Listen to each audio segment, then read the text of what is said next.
This video on complete the square, make sure you know this very well. Make sure you store it somewhere so that you will need it definitely at some point of time, because students always forget how to complete the square, always complete the square wrongly. Okay, so first let me talk to you about the concept of complete the square. Is, let's say if I have a square plus 2ab, or rather a square plus 2ab plus b square. We know that this is equals to a plus b bracket square. This is your algebraic rule number 1.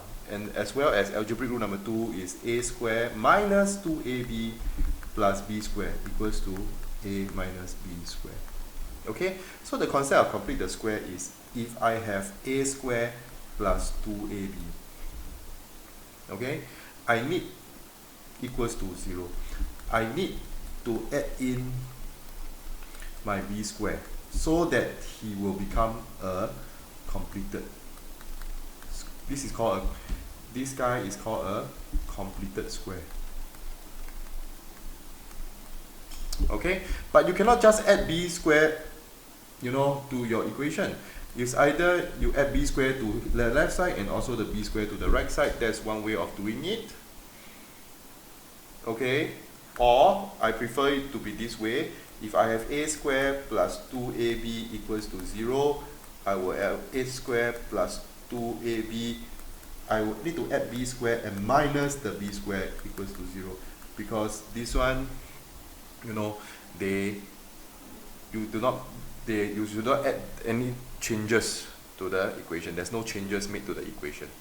Okay, but why do we need to add the b square? So it's because this 3 guy, okay, this one it must be equals to 0, because these 3 guy, when you add, will form this family a plus b bracket square, and then your minus b square still remain behind. Okay, equals to 0. So that is the rationale of complete the square. It means that we need to add the b square to the equation, and when we add the b square to the equation, we must minus the b square also. Okay, so if you have a question like this guy is your a square, this guy is your 2ab, this guy don't care. Alright, so if 6x is equals to 2 and x is the a, so what is the b? The b is 3. Okay, so as a rule of thumb, it's always like that. X squared plus 6x. We take this divided by 2, so 6 over 2 squared. Remember, after we plus, we must minus the, okay, then the minus 2, just don't care, put it behind, equals to 0. Then, remember, your first 3 guy will complete the square. It will become x plus 3 bracket square. Okay, and then this one, you can use calculator to find out. This will be minus 11. Minus 3 square minus 2 equals to 0. Okay, so this is a reminder of how to use complete the square. So how do I get this? How do I get this 3? It is always from using this 6, then divide by 2.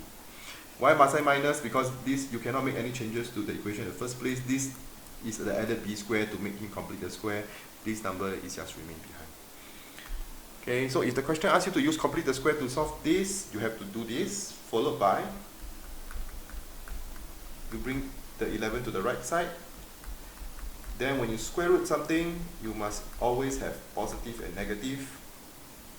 So x is equals to square root 11, the positive square root 11 minus 3, or x is equals to negative square root 11.